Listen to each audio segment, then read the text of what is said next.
La question de l'argent, une question délicate. Quand il y a un rapport entre deux personnes, qui paye qui? On peut toujours dire, par exemple, quand un auteur voit un éditeur, est-ce que l'auteur doit être reconnaissant à l'éditeur de le publier, ou est-ce que c'est l'éditeur qui va être reconnaissant que l'auteur veuille bien publier chez lui?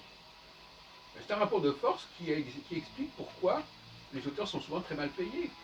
Parce que, justement, les éditeurs veulent les convaincre qu'en fin de compte, en les publiant, ils leur rendent service et leur font un cadeau. Et bien dans bien de ces domaines, c'est comme ça que ça se passe. C'est difficile de... Je crois qu'il y a une addiction qui s'appelle des gens qui sont habitués à ne pas se faire payer. Une sorte de masochisme, on ne se fait pas payer. Ça s'appelle, je ne sais plus comment ça s'appelle, il y a un nom, un titre, j'avais remarqué ça dans un article distribué au Salon Zen, l'addiction du sous-paiement, comme ça. La sous-rétribution financière. Et il y a des gens qui gâchent leur existence comme ça parce qu'ils ne savent pas se faire payer. Et ils ne font pas le travail nécessaire pour se faire payer. Donc il y a un rapport de force, qui veut quoi, qui est le plus pressé, qui est le plus attendu. Alors effectivement, souvent l'auteur, il veut être publié et il néglige, il n'est pas en rapport de force positif avec l'éditeur. Et ça lui coûte très cher, finalement, si on peut dire. Parce qu'il ne peut plus vivre décemment, par exemple. Donc beaucoup de gens ne vivent pas décemment parce que ces gens-là ne savent pas se faire payer, parce qu'ils sont tellement généreux, enfin ils ont envie de se faire connaître leurs pensées, et de rendre service, d'exister pour autrui, oui, oui, de rendre service.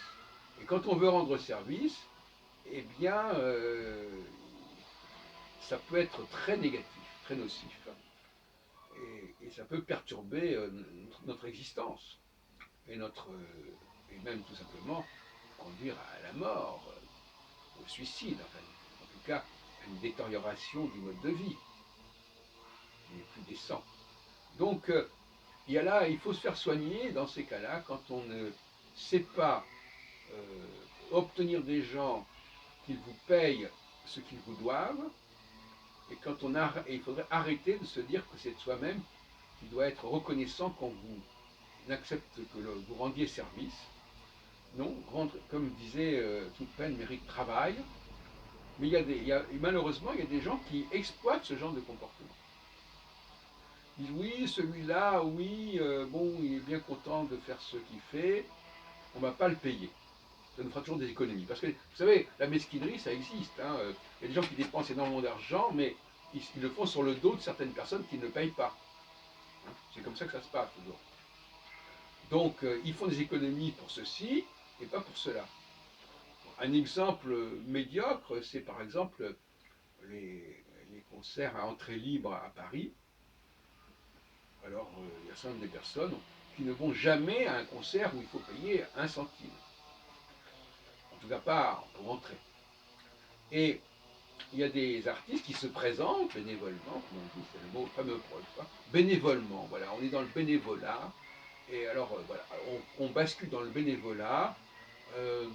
Les gens se disent, ben voilà, ben j'économise de l'argent sur cette personne-là qui ne veut pas se faire payer ou qui n'oblige pas nécessairement à ce qu'on me paye. Comme ça, je peux acheter autre chose, je peux faire des dépenses. C'est un problème de budget, voilà.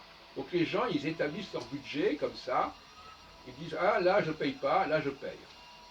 Alors, je vais au concert, je paye pas, mais si j'achète un steak, je paye, etc. Bon.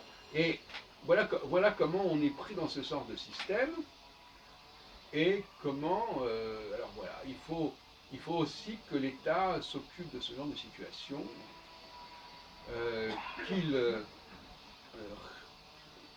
comment dirais-je, qu'il intervienne euh, pour récompenser des personnes qui ne sont pas payées, mais qui ont rendu des services insignes à la société. Et si le public ne veut pas marcher comme ça parce qu'il a pris de mauvaises habitudes par rapport à cette personne, il faut compenser, il faut pallier ce genre de défection. à un niveau ou à un autre.